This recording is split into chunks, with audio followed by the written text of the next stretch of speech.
Russia has now tacoed on its nuclear stance. I know that term is used for our current president, but hear me out. As a response to tensions with the United States, Putin announced about 2 days ago that he was testing a tsunami making nuclear weapon. A little over 30 years ago, there was an agreed upon moratorium among the great nuclear powers, Russia, China, and the United States, on nuclear testing. As a result, Russia tested their last nuclear weapon in 1992, the US did it in 1996, and I believe China stopped in 1999. But because Russia has been humiliated in this 3-year campaign in Ukraine, economically, diplomatically, and tactically, they are now resorting to abandoning this old treaty. For decades, Russia was able to strong arm against a lot of Western policy by constant threats of non-cooperation or even military engagement, but these threats don't really have that same effect anymore, as we have seen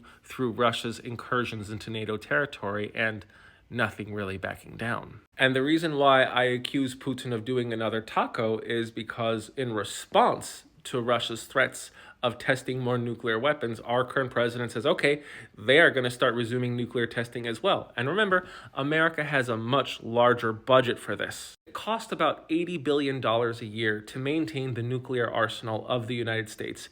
$80 billion a year was more than the entirety of Russia's military budget up until the Ukraine war. And Russia had an even larger nuclear stockpile than the United States, so we know that maintaining most of Russia's nuclear weapons has fallen by the wayside. There is no way that Russia could match the maintenance that we do of our nuclear weapons, and there is no way that Russia could match whatever new research we put into testing our new nukes. And remember this, however incompetently the Soviet Union was being run, and believe me, it was incompetently run, Russia is run even less competently. So how many of you are willing to bet that through these potential new Russian nuclear tests, there would be severe accidents, endangering a lot of military personnel and just overall Russian civilians? And Russian leadership knows this too, as we have just seen with today's New York Times article, where Dmitry Peskov, the Kremlin spokesman, said, Russia says it didn't test nuclear weapons, but it would if the US did. But can we just remind Peskov that Putin said, we have tested tsunami-making nuclear weapon? Because Russia knows, even with China's help, which I doubt China would do, but even with China's help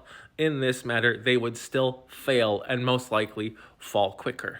And China definitely has no vested interest in helping Russia develop new nuclear weapons, since they are neighboring countries. And as nice as everyone likes to say that the relationship is with Xi Jinping and Russia, China would feel threatened by a more nuclear-powered Russia. Make no mistake, because China eventually wants to reclaim lands that were taken by Russia in the 1860s and the 1870s. So if Russia does try to build and test more of its nuclear arsenal, China will absolutely do the same thing, and it will most likely raise a lot of tensions between these two countries, which is something that both Russia and China don't want. They need to cooperate with one another as much as possible because they are both economically suffering. Russia more so than China for now. Which means it would be strategically beneficial for the United States to start testing nuclear weapons again to get Russia and China at each other's throats once again. Now, the only two scenarios I could think of in which this isn't a gamble headed towards global destruction is, one,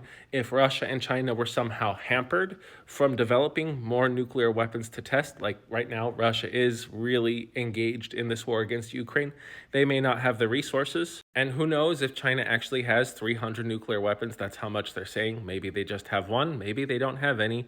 Maybe the world isn't going to allow China the means to develop and test nuclear weapons. And the other hypothetical scenario being that the United States has such overarching technological supremacy, even when it comes to intercepting nuclear weapons, that even if China and Russia did invest heavily into nuclear research and testing, it wouldn't even matter. But I mean, that's a stretch. But overall, this just looks like a game of failed bluffing on the Russia side, because we went from this to this to this. And of course, even the mere whisper of more nuclear testing is just going to enrich America's military-industrial complex. Thank you for watching.